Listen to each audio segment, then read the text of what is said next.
السلام علیکم. نن 15 کاله شل کاله مخکې چې افغانستان ته ټولنیزې رسنۍ نه وې راغلې، فیسبوک او ټیک ټاک نه و راغلی، نو په ټولنو کې، په کلو، په دیرو کې، په حجرو کې به دا سپین ږیري او مشران او ځوانان د یو بل په خلاف باندې راپورته کېدل، د یو بل سره به بحثونه کول. یو به یو ته ویل چې ستا شل کاله مخکې مړ شوی رهبر چې و هغه بد و، بل به ورته ویل چې ستا رهبر بد و، زما رهبر خو د خپلو رهبرانو نه به دفاع کوله. اوس چې په افغانستان کې ټولنیزې رسنۍ راغلې، سوشل میډیا راغله، ټیک ټاک او فیسبوک راغی، نو دې بحثونو نور هم پسې زور واخیسته او د ځوانانو ترمنځ دا بحثونه لا زیات شول. د یو بل مشران راسپړل، د یو بل مړي بد ورځ یادول، د یو بل مړي سپک یادول، د یو بل مړو ته د خور او مور کنځاوې کول او یو بل ته خاین خطاب کول، یو بل ته د غله او د جاسوس او فلانکي خطاب کول.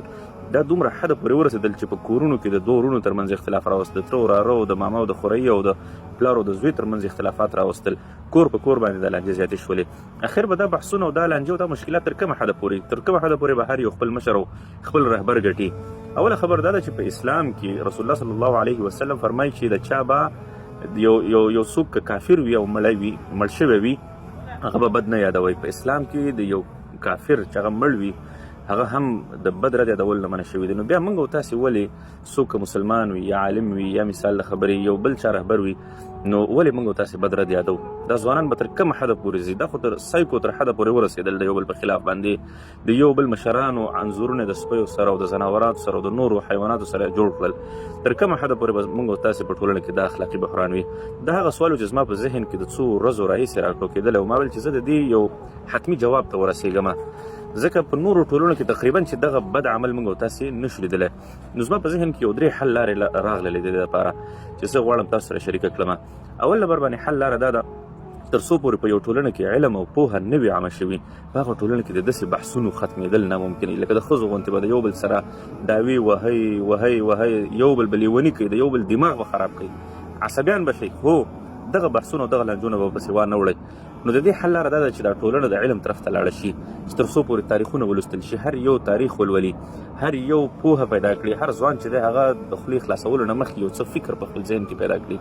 دویم نمبر باندې حل لاره دا کېدلی شي، اول حل لاره کې دا خبر هم شامله ده چې کله په یو ټولنه کې پوهه او علم راشي، نو په هغه ټولنه کې تاریخ لیکل هم عام کیږي. نو بیا به د اوسني مشرانو یا که د دې نه مخکې یا راتلونکي مشرانو په باره کې به دا نسل تاریخ لیکي، مختلفو تاریخونو ته به انسانان توجه کوي. اوس وختونو کې که موږ تاسې په دې ټولنیزو رسنیو کې وګورو، 90% داسې ځوانان دي چې هغوی د کومو رهبرانو په سر باندې جنګونه کوي، دوی د هغه رهبرانو په وخت کې بیخي پیدا شوي نه وو. 90% داسې ځوانان دي چې هغوی د خپلو رهبرانو د مړه کېدلو نه 15 کاله پس او 3 کاله پس او 10 کاله پس او 8 کاله پس پیدا شوي دي. نو دوی ته چې دا څه ویلی شوي دي د خپلو ډلو خلکو ورته ویلي دي. نو که یو تم خلکو د خپل رهبر صفت کړی دی نو هغه هم اورېدلی دي، په ټولنیزو رسنیو کې اورېدلی دي. یا مثال د خبرې یو رهبر ته که ډېرو خلکو ښه ویلي دي، هغه د ځوانانو په ذهن کې ښه معرفي شوی دی. یا که یو رهبر ته ډېرو ځوانانو، ډېرو خلکو، ډېرو رسنیو بد ویلي دي، نو هغه بد معرفي شوی دی. نو دغه ناسم معیارونه موږ او تاسې چې د ځان لپاره ټاکلي دي دا نقصاني، چې تر څو پورې ځوانان اکیډمیک لیول باندې، په علمي سطحه باندې، په کتابي سطحه باندې دا خبره نه سړلی یا دا خبره په خپل ذهن کې نه کېنولي، نو تر هغه وخته پورې موږ او تاسې نه لاره ورکه ده.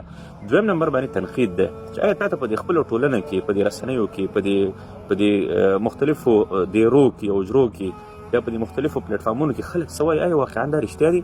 آیا تا کله په دې باندې سوچ کړی دی چې کله تاسې د ټولنې شایع الفاظو، د شایع اخبارو خبرونو چې په دې ټولنه کې خپاره شوي خبرونه خپاره شوي نظریات د هغې په باره کې تاسې تنقیدي سوچ نه کړی، تاسې کله هم نشي کامیابېدلی. خامخا به تنقیدي سوچ کوي چې آیا دې کس ته، دې شخص ته یا دې رهبر ته خلک بد وایي، آیا واقعا دا بد و او که نه خلک ورته بد وایي؟ خلک ورته په کوم دلیل باندې بد وایي؟ آیا دا خلک چې کوم دلایل وایي دا دلایل قوي دي؟ آیا واقعا دا دلایل هم په همدې شخص کې موجود و او که نه؟ چې تر څو پورې موږ تاسې تنقیدي سوچ نه وي کړی په خپل تاریخ باندې، موږ تاسې کله هم د تاریخ هغه صحیح عمق ته نشو رسېدلی. او دریم نمبر باندې اخري خبره دا ده چې ځان دپاره معیارونه ولې موږ تاسې نه ټاکو. ځینې ځوانان یې هغه وایي چې فلانکي ستا رهبر چې دی هغه جاسوس دی، بل ته وایي چې ستا رهبر غل دی، ستا رهبر چې دی فلانکی کار وکړه، ستا رهبر فلانکی کار وکړه. دا که چېرته بیا د همدې شخص رهبر چې دی جاسوس وي، هغه داسې غلط کار کړی وي، نو هغه بیا دته عادي خبره ښکاره کېږي. د یو بل رهبران جاسوسان کول، د یو بل رهبران غله کول، د یو بل رهبرانو پسې خبرو کولو پر ځای باندې که چېرته موږ معیارونه وټاکو، نو دا به بهتره نه وي د ځوانانو په منځ کې معیارونه وي. که مثال د خبرې جاسوسي بد شی دی، نو باید زما د رهبر دپاره بد شي او د دې بل د رهبر دپاره بد شي. که غلا بد شی دی، زما دپاره باید بد شي او د دې بل دپاره هم باید بد شي. دا څنګه ممکنه ده چې یو څیز دی زما د رهبر دپاره ښه وي هغه د بل دپاره بد وي، یا زما رهبر دپاره د بد وي او د بل دپاره د ښه وي؟ نه، چې تر څو پورې ځوانانو خپلو کې سره معیارونه نه ټاکلي د ښه والي او د بدوالي، او بیا په همدغه معیارونو باندې نه ودرېدلي، په همدغه اصولو باندې نه ودرېدلي، دا په 100 کالو کې هم موږ او تاسې دا بحثونه او دا معضلې نشو حل کولی.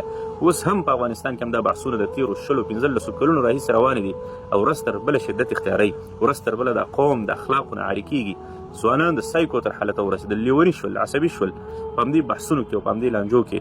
نو ښه خبره دا ده چې موږ او تاسې دغه درې خبرو باندې سوچ وکړو او خپل را روان تاریخ، خپل را روان نسل یو څه سمې لارې طرف ته روان کړو.